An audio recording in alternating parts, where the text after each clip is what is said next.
but they're really large zones. And when you add that to the fact that you're not going to have access to a flying mount till max level, you can really see there's going to be a ton of content in these zones. So a little bit about Pandaria. Pandaria has been around for a long time.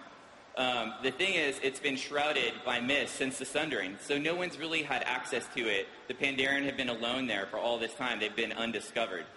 As Chris was kind of mentioning in the opening, the Alliance and Horde are locked in an intense battle. That's something that's always been the core of World of Warcraft, right? And we want to follow that up here.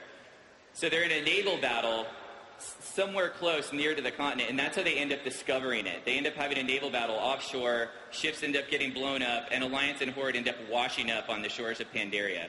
And it's been revealed, thanks to the events of the Cataclysm, has finally unshrouded the mist, and you're able to find the continent. The Alliance versus Horde aspect of this, though, is that once they land here and they find it, they realize that it's a lush land, it's full of resources and all kinds of things that Garrosh could use and things that Varian can use in their war. And so they're basically going to just destroy this land, trying to get what they can out of it. And that's where we come in. Now, we've got a whole panel on story and lore. It's tomorrow at 4:15. So if you guys want some more info on that, be sure to hit up that panel. Now, besides the continent itself of Pandaria, we've also got a new start zone. So anyone that rolls a new Pandaren is going to have a new start zone to play in. What's really crazy about this start zone is that it's a turtle. You guys are going to see it here in a little bit. We've got some shots of it in a video. But essentially, you're playing on the back of a giant turtle. This turtle left Pandaria 10,000 years ago and started growing. And the Pandaren have always been happy with Pandaria. They haven't wanted to leave, but a few of them have gotten what we call the wanderlust. They kind of want to get out and see the rest of the world.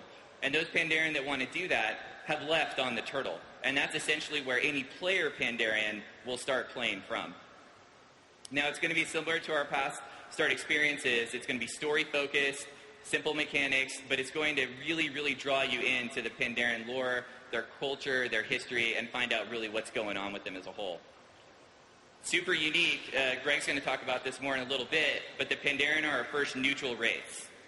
So it's a race that you're going to start out as neutral and play from level 1 to 10, and then when you get to level 10, you're going to pick your faction. You'll pick Alliance or Horde at that point, and it's a one-way choice. So you'll make that choice, and then you'll decide and go forward from there. Yeah, we're pretty excited about that. It's the first time we've had a chance to do it, so it should play out really cool. So here's a look at some concept art of the turtle. Like I said, it's a turtle. So you can see there's a valley you start in and you kind of work your way around. We've got a really cool storyline here where you're trying to restore some spirits to that central temple. This is the map. So this entire play space, the entire starting zone is playable here at the show, on the show floor. So you'll be able to go over, get a Pandaren, and play all the way through. That's why we have a final map here, because this whole thing's playable now at the show. Here's some screenshots of a look. This is that central temple you saw. This is a look at the edge of the turtle, so you can kind of see where the turtle hits the ocean there. Obviously, Pandaren love beer, so they need lots of breweries. You'll find these all over the place. And then this is a great shot showing the actual, the island itself that you're playing on. You're on the back of a turtle. So when we say you're on the back of a turtle, we're not trying to fake it and kind of just look like a turtle. This actually is a turtle that you're playing on. When you run up to the edge, you'll be able to see water on the edge. You'll be able to see the head. Everything will be animated. So it's going to feel really cool and unique. And here's a video of some of what it looks like.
There you go. Isn't that awesome?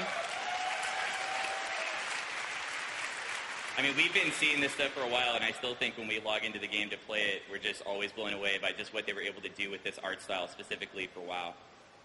So next up, let's talk a little bit about what are you going to be killing here, right? You can't just all be Happy Land running around. You got to have stuff to kill.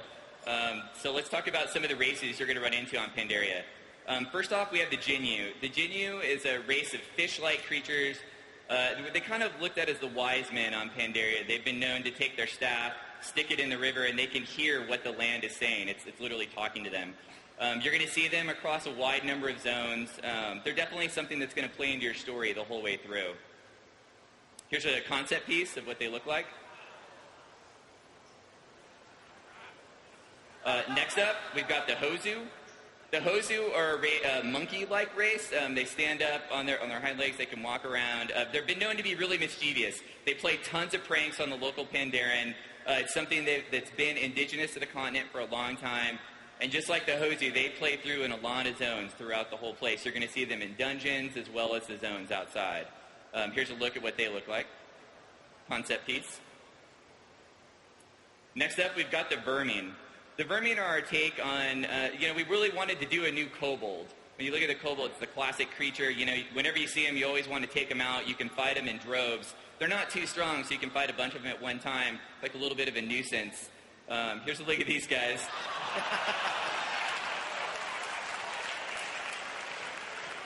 We saw this concept art, and we were like, we need to build that right now.